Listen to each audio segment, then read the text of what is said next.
এমন ইয়তিম নবী আমার, পিতা মাতা নাই যে তাহার। এমন ইয়তিম নবী আমার, পিতা মাতা নাই যে তাহার।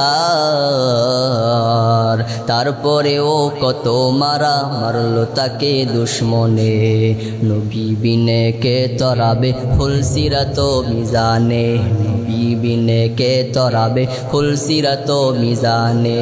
নবী আমার জীবন ভরে দিনের লাগি কষ্ট করে, দান দান শহীদ করিলেন, দান দান শহীদ করিলেন উহুদেরই ময়দানে। নবী বিনে কে তরাবে ফুলসিরাত মিজানে। ওগো নবীর উম্মতেরা হয়ে আজি দিশাহারা, ওগো নবীর উম্মতেরা হয়ে আজি দিশাহারা। আলহামদুলিল্লাহিল্লাযী জাআলাশ শামসা ওয়াল কমারা বিহুসবান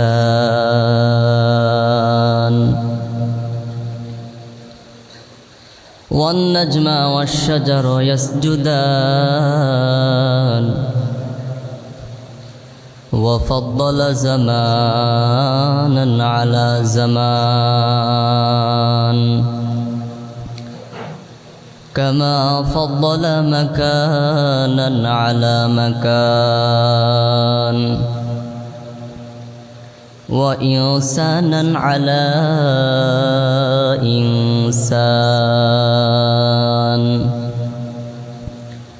ونشهد أن لا إله إلا الله وحده لا شريك له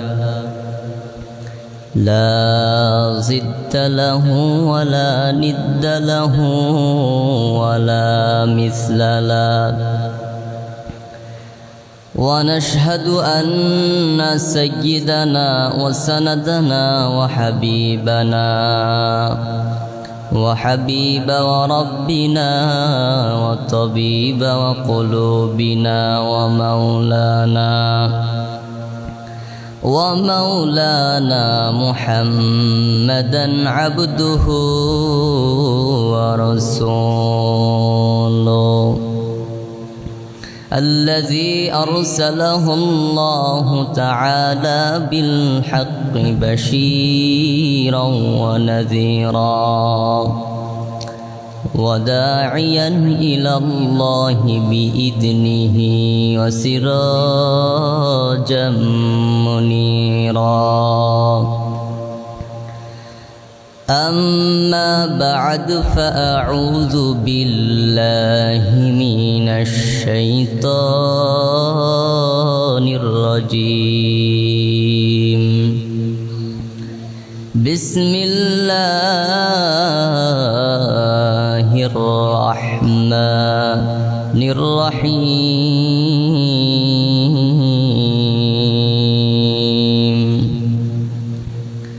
يا أيها الذين آمنوا اتقوا الله ولتنظر نفس ما قدمت لغد واتقوا الله إن الله خبير بما تعملون.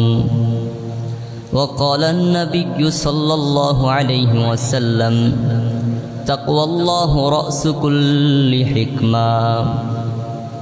اللهم صل على محمد وعلى آل محمد كما صليت على إبراهيم وعلى آل إبراهيم إنك حميد مجيد.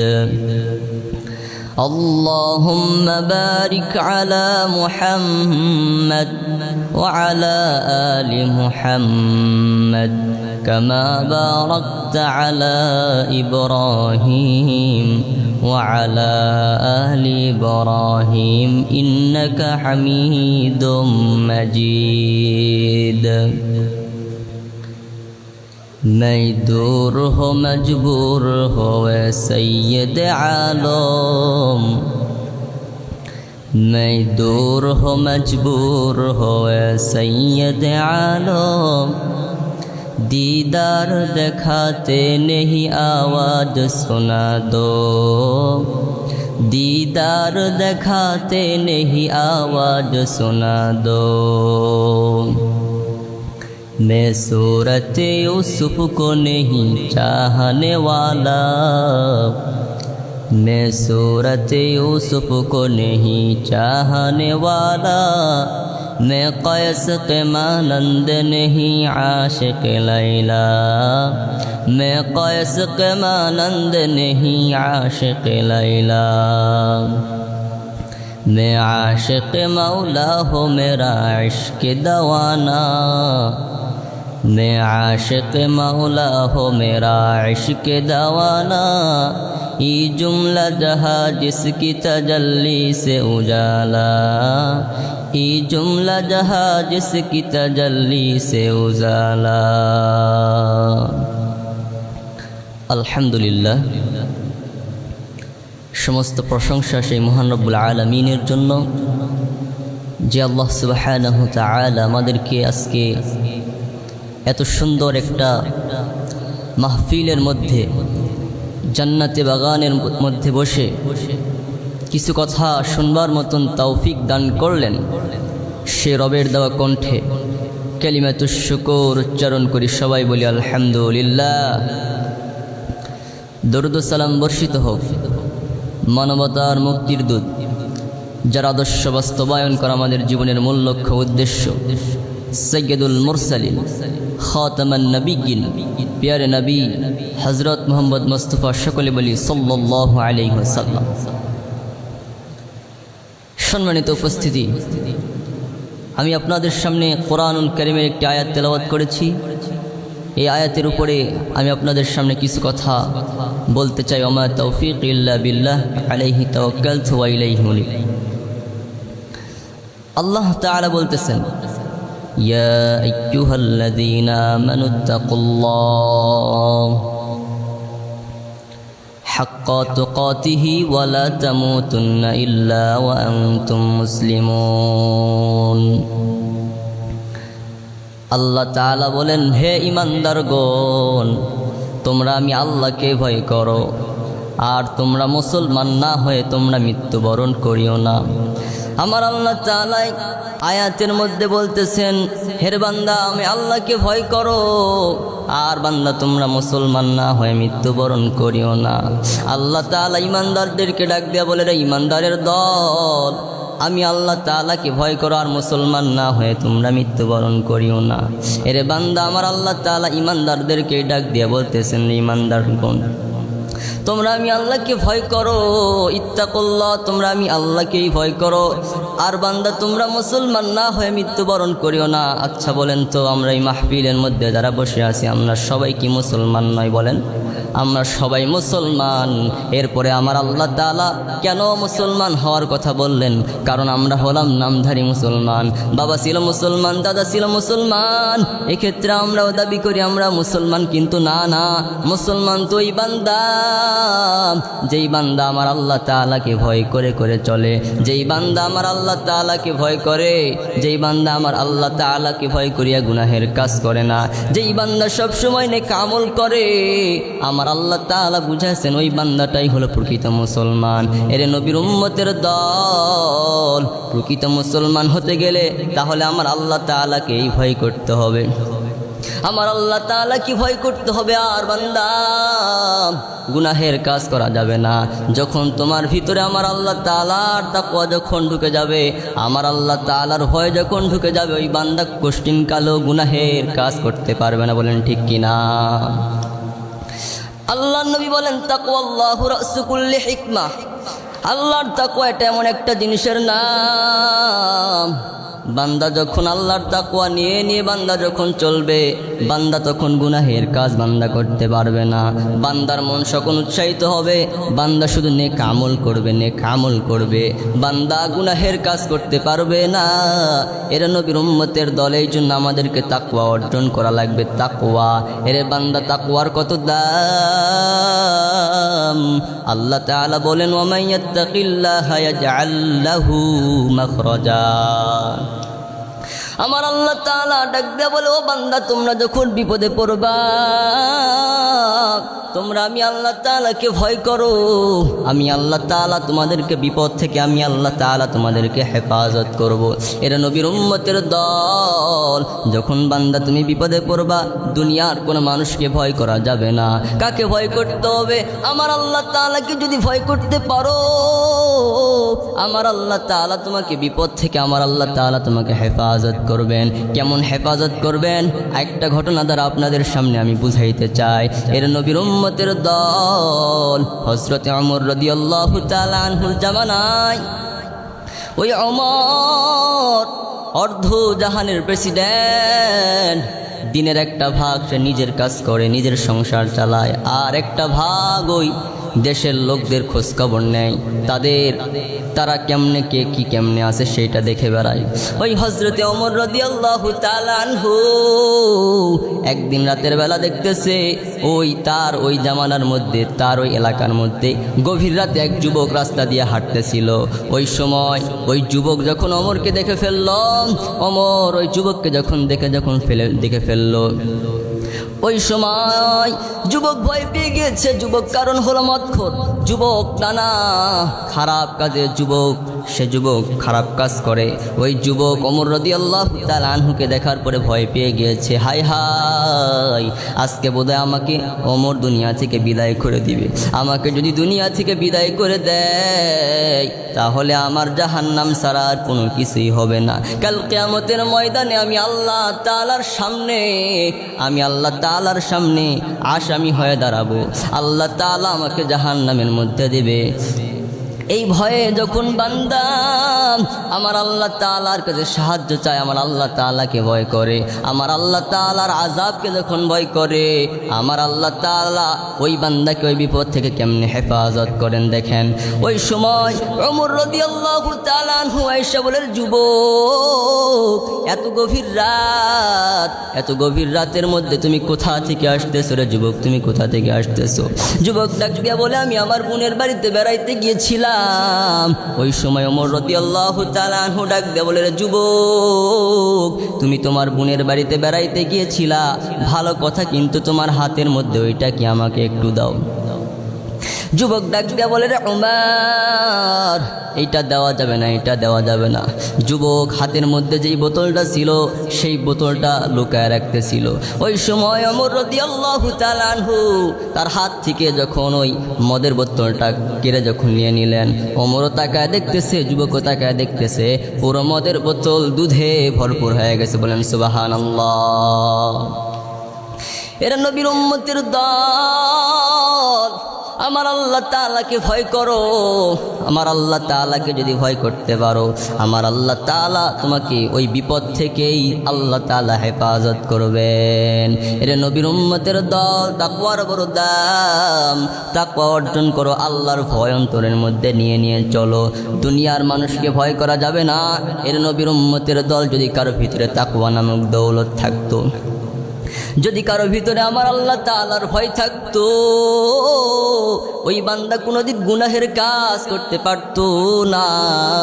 ওই বান্দা কোনোদিন অন্যায় কাজ করতে পারতো না। ওই বান্দা কোনোদিন মানুষ হত্যা করতে পারতো না। ওই বান্দা কোনোদিন অন্যের হক নষ্ট করতো না। এরে বান্দা, যদি কারো ভিতরে তাকওয়া থাকতো, তাহলে মানুষ কোনো অন্যায় কাজ, কোনো খারাপ কাজ কষ্টিংকালেও করতে পারতো না। এই জন্য বান্দা তাকওয়ার বড় দাম। আমার আল্লাহ তাআলা বলেন, ইন্না আকরামাকুম ইনদাল্লাহি আতকাকুম ইন্নাল্লাহা আলিমুন খাবীর। আল্লাহু আকবার। আমার আল্লাহ তাআলা ডাক দিয়ে বলেন, আমি আল্লাহ তাআলার কাছে সম্মানী ওই বান্দা, যেই বান্দা আমি আল্লাহ তাআলাকে ভয়, যেই বান্দা আমি আল্লাহ তাআলাকেই ভয় করে করে যেই বান্দা চলে, ওই বান্দাটা আমি আল্লাহ তাআলার কাছে সম্মানী। এরা নবীর উম্মতের দল। আমরা দুনিয়ার মানুষ মনে করি সম্মানী ওই বান্দা যার টাকা আছে, যার পয়সা আছে, ওই বান্দাটাই সম্মানী। কিন্তু না না, আমার আল্লাহ তাআলার কাছে ওই বান্দা সম্মানী না। দুনিয়ার মধ্যে যদি ওই বান্দা সম্মানী হয়, কিন্তু আমার আল্লাহ তাআলার কাছে কোশ্চিনকালে ওই বান্দা সম্মানী না। কোন বান্দা আমার আল্লাহ তাআলার কাছে সম্মানী? যেই বান্দা আমার আল্লাহ তাআলাকে ভয় করে চলে, যেই বান্দা আমার আল্লাহ তাআলাকে ভয় করিয়া গুনাহের কাজ করে না, ওই বান্দাই আমার আল্লাহ তাআলার কাছে সবচেয়ে দামি সম্মানী ব্যক্তি। এরা নবীর উম্মতের দল। আমার নবীর প্রিয় সাহাবী হযরতে বেলাল। বেলালের চেহারা কত কালো, মানুষের হাতের তালুয়াটা পর্যন্ত ফর্সা হয়, কিন্তু বেলাল রাদিয়াল্লাহু তাআলা আনহুর হাতের তালুটা পর্যন্ত কালো। ওই বেলালকে আমার আল্লাহ তাআলা কেমন ভালোবাসতো। ওই বেলাল রাদিয়াল্লাহু তাআলা আনহু উমাইয়ার বাড়িতে কাজ করত।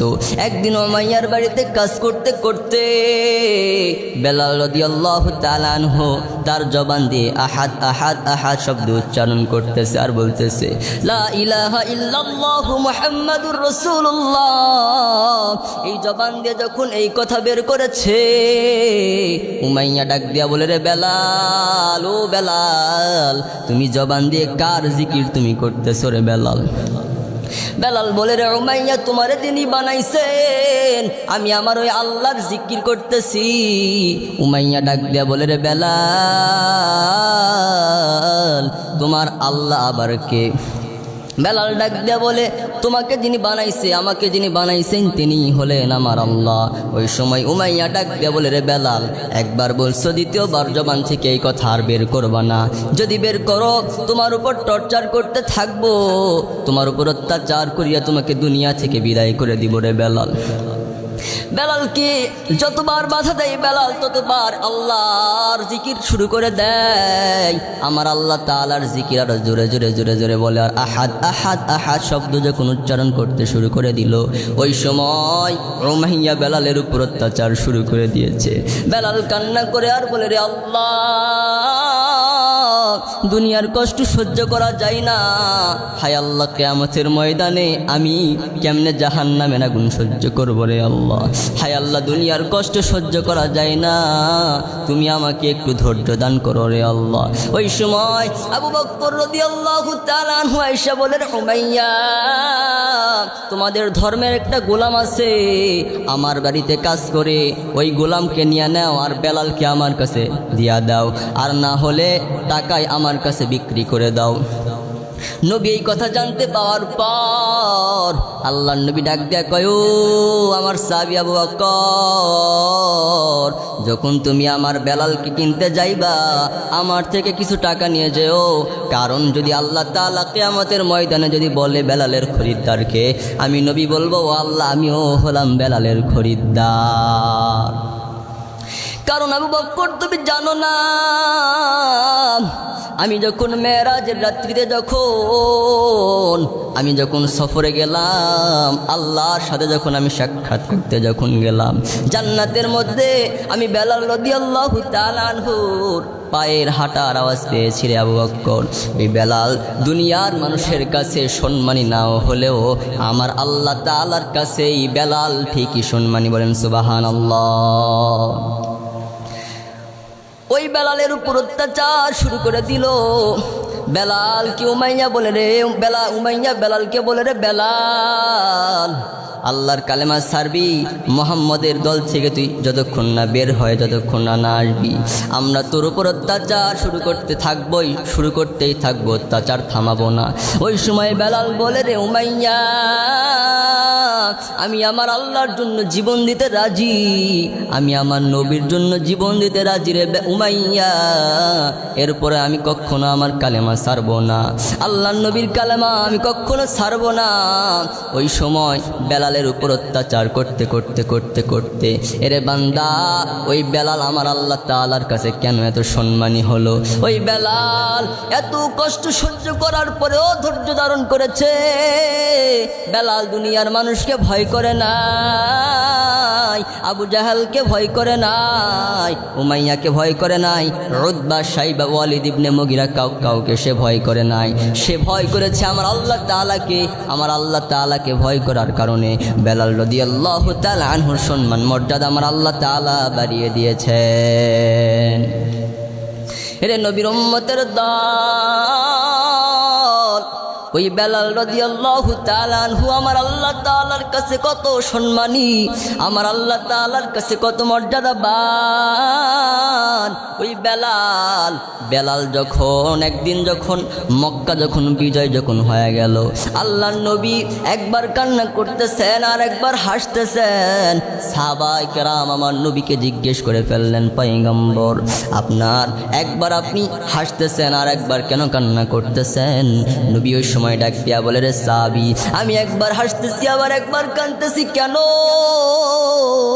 কারণ আমি এই মক্কা আমার জন্মভূমি, এই জন্মভূমি ছাড়িয়া আমি মদিনায় হিজরত করেছিলাম। রে সাহাবায়ে কেরাম, এই কষ্ট যখন আমার, এই কষ্টের কথা যখন আমার মনে পড়ে যায়, ওই সময় আমার কান্না চলে আসে। আর আজকে মক্কা আমাদের হাতে, আজকে মক্কা বিজয় হয়ে গিয়েছে, এই কথা যখন আমার মনে পড়ে যায় তখন আমার মুখ দিয়ে হাসি বের হয়ে যায়। এরে সাহাবায়ে কেরাম, কিন্তু কথা হলো আজকে মক্কা তো বিজয় হয়ে গেল, জোহরের আজানের সময় হয়ে গেল, কোন সাহাবী আজকে বিজয়ের আজান দিবে? সাহাবায়ে কেরাম পরামর্শে বসে গেলেন।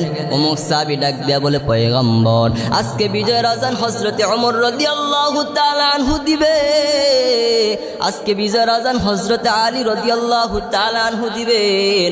নবী বলেন আপনিও বসেন। এরপরে আল্লাহর নবীর কাছে সাহাবায়ে কেরাম বললেন, আজকে বিজয়ের আজান হযরতে আবু বকর রাদিয়াল্লাহু তাআলা আনহু দিবেন। নবী বলেন আপনিও বসেন। এরপর আর একজন সাহাবী দাঁড়ায় বলে, পয়গম্বর আজকে বিজয়ের আজান,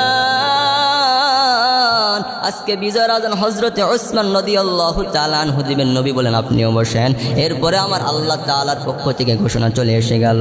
জিবরাইল আমিন ডাক দিয়া বলে, রে ও পয়গম্বর আজকে বিজয়ের আজান কেউ দিবে না, আজকে বিজয়ের আজান আবু বকর রাদিয়াল্লাহু তাআলা আনহুর কণ্ঠে হবে না, আজকে বিজয়ের আজান হযরতে আলী রাদিয়াল্লাহু তাআলা আনহুর কণ্ঠে হবে না, আজকে বিজয়ের আজান হযরতে আলী রাদিয়াল্লাহু তাআলা আনহুর কণ্ঠে হবে না, আজকে বিজয়ের আজান দিবে ওই আফ্রিকার জঙ্গলের কালো বেলাল। বলেন সুবহানাল্লাহ। কারণ আমার আল্লাহ তাআলা বেলালকে কত ভালোবাসে। বেলাল আমার আল্লাহ তাআলার কাছে সম্মানী হওয়ার এক নম্বর কারণ, বেলাল আমার আল্লাহ তাআলাকে ভয় করত। বেলাল দুনিয়ার কোনো মানুষকে ভয় করত না, আমার আল্লাহ তাআলার কাছে ভয় করার কারণে, আমার আল্লাহকে ভয় করার কারণে আমার আল্লাহ তাআলা বেলাল রাদিয়াল্লাহু তাআলা আনহুর সম্মান মর্যাদা বাড়িয়ে দিয়েছেন। বলেন সুবহানাল্লাহ। আল্লাহ তাআলা বলেন, ইন্না আকরামাকুম ইনদাল্লাহি আতকাকুম ইন্নাল্লাহা আলিমুন খাবীর। আল্লাহ তাআলা বলেন, আমি আল্লাহ তাআলার কাছে সম্মানী ওই বান্দা, যেই বান্দা আমি আল্লাহ তাআলাকে ভয় করে চলে, ওই বান্দায় আমি আল্লাহ তাআলার কাছে সম্মানী।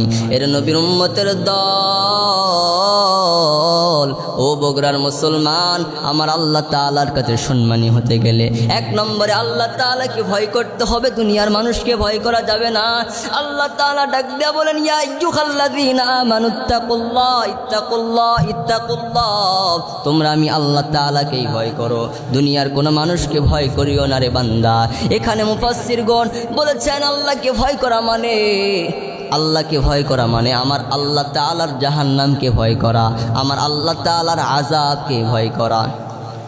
এরে বান্দা, আমার আল্লাহ তাআলার আযাব কত ভয়ঙ্কর, আমার আল্লাহ তাআলার আযাব কত ভয়ঙ্কর, জাহান্নামের আগুন কত ভয়ঙ্কর, জাহান্নাম কত ভয়ঙ্কর। এরে নবীর উম্মতের দল, যদি জাহান্নামের বর্ণনা যদি দিতে থাকি তাহলে সারা দিন সারা রাত চলে যাবে, এরপরেও শেষ হবে না। এরা নবীর উম্মতের দল, জাহান্নামের আগুন বড় কঠিন। আমার আল্লাহ তাআলা বলেন, ওরে বান্দা, জাহান্নামের আগুন থেকে বাঁচতে যদি চাও, ইয়া আইয়ুহাল্লাযীনা আমানু তুবু ইলাল্লাহি তাওবাতান নাসুহা। এরে বান্দা, আমি আল্লাহ তাআলাকেই ভয় করো। এরে বান্দা, আমি আল্লাহ তাআলার কাছে ক্ষমা চাও, আমি আল্লাহ তাআলার কাছে মাফ চাও। আমি আল্লাহ তাআলা তোমাদের তওবা কবুল করে নিব, আর আমি আল্লাহ তাআলা তোমাদেরকে প্রবেশ করাবো জান্নাতে। বলেন সুবহানাল্লাহ। এরা নবীর উম্মতের দল। আমরা মনে করি যে এত গুনাহ করলাম, আমার আল্লাহ তাআলা বোধহয় আমাদের গুনাহ মাফ করবেন না, কিন্তু না না, আল্লাহ নবী বলেন, কুল্লু বানি আদম খাত্তাউন খায়রুল খাত্তাইনা তাওয়াবুন। প্রত্যেক আদম সন্তান অপরাধী, উত্তম সম্মানী ওই অপরাধী যেই বান্দা গুনাহ করার পর আমি আল্লাহ তাআলার কাছে, যেই বান্দা আমার আল্লাহ তাআলার কাছে মাপ চাই, তওবা করে, ওই বান্দাটাই আমি আল্লাহ তাআলার কাছে সম্মানী। বলেন সুবহানাল্লাহ। এরা নবীর উম্মতের দল। আমার আল্লাহ তাআলার কাছে সম্মানী যদি হতে চাও বান্দা, তাহলে তওবা করো, আমার আল্লাহ তাআলাকেই ভয়, আমার আল্লাহ তাআলার কাছে তওবা করো, আমার আল্লাহ তাআলা তোমার তওবা কবুল করে নেবেন। এরা নবীর উম্মতের দল। আমাদের পিতা হযরতে আদম আলাইহিস সালাতু ওয়াস সালাম, তিনিও ভুল করেছিলেন, ইবলিসও ভুল করেছিলেন। ইবলিস ভুল করার পর ওই ভুলের উপর অটল থেকেছে। অটল থাকার কারণে আমার আল্লাহ তাআলা তার সম্মান কমিয়ে দিয়েছেন, তাকে ধ্বংস করে দিয়েছেন। আর হযরতে আদম আলাইহিস সালাতু ওয়াস সালাম ভুল করার পর আমার আল্লাহ তাআলার কাছে তওবা করেছে, মাফ চেয়েছে। আমার আল্লাহ তাআলা তওবা করার কারণে আমার আল্লাহ তাআলা তার সম্মান মর্যাদা বাড়াইয়া দিয়েছেন। বলেন সুবহানাল্লাহ। এরা নবীর উম্মতের দল। এরে বগুড়ার মুসলমান, যদি আমার আল্লাহ তাআলার কাছে সম্মানী হতে চাও, এরে বান্দা তওবা করো, আমার আল্লাহ তাআলার কাছে মাফ চাও। আমার আল্লাহ তাআলার কাছে যদি মাফ চাইতে পারো, আমার আল্লাহ তাআলা তোমাকে তুমি আমার আল্লাহ তাআলার কাছে যদি তওবা করতে পারো, আমার আল্লাহ তাআলা তোমার তওবা কবুল করে নেবেন। আমার আল্লাহ তাআলা তোমার জীবনের সব গুনাহগুলো মাফ করে দিবেন।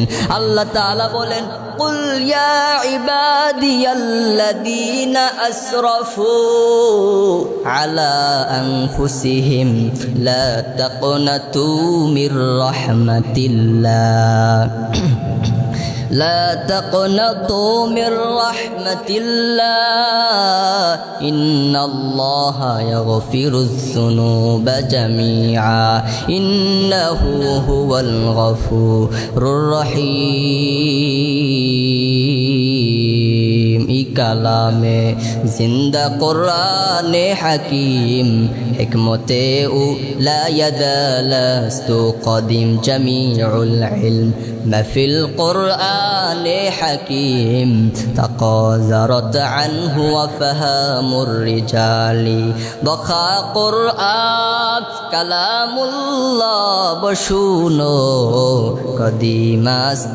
কদিমাস্তি নয়ুনো।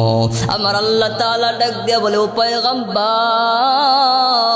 আপনি আপনার উম্মতকে জানায় দেন, আপনার উম্মত যেন আমি আল্লাহ তাআলার রহমত হতে যেন নিরাশ না হয়। আমি আল্লাহ তাআলা হলাম রহমান, আমি আল্লাহ তাআলা হলাম রহিম। আমার বান্দা যখন আমি আল্লাহ তাআলাকে রহমান বলে যখন ডাক দিবে, আমার বান্দা যখন গুনাহ করার পর আমার আল্লাহ তাআলা আমাকে যখন রহমান বলে ডাক দিবে, রহিম বলে যখন আমাকে ডাক দিবে, আমি আমার রহমান আর রহিম নামের ওসিলায় আমি আমার বান্দার জীবনের সব গুনাহ খাতাগুলো মাফ করে দিব। বলেন সুবহানাল্লাহ। ইয়া ইলাহি तू मेरा माबूद है या इलाही, तो मेरा माशूक है या इलाही, तो मेरा हन्नान है या इलाही, तो मेरा मन्नान है या इलाही, मी कुनद शम्सु कमर या इलाही, मी कुनद शजरु হাজার। এরা নবীর উম্মতের দল, আমার আল্লাহ তাআলার কাছে তওবা করো, আমার আল্লাহ তাআলার কাছে মাপ চাও। আমার নবীর জীবনে কোনো গুনাহ নাই, এরপরেও নবী দিনের মধ্যে আল্লাহর নবী বলেন, আল্লাহি আল্লাহর কসম, ইন্নী লাস্তাগফিরুল্লাহ ওয়া আতুবু ইলাইহি ফিল ইয়াউমি আকসার মিন ৭০ মাররা। আমি নবীর জীবনে কোনো গুনাহ নাই, আমি নবীর জীবনে কোনো গুনাহ নাই, এরপরে আমি নবী দিনের মধ্যে ৭০ মাররা, ১০০ বার তওবা করি। কেন তওবা করি? এক নম্বর উদ্দেশ্য,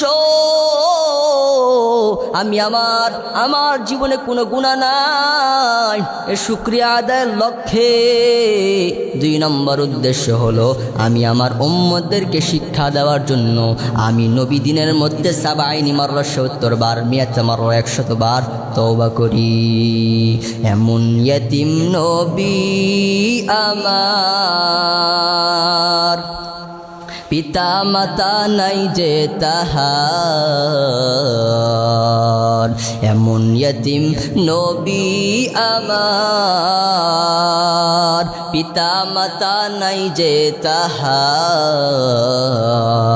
তারপরেও কত মারা মারলো তাকে দুশ্মনে, নবী বিনে কে তরাবে ফুলসিরাত মিজানে, নবী বিনে কে তরাবে ফুলসিরাত মিজানে, নবী আমার জীবন ভরে দিনের লাগি কষ্ট করে, দান দান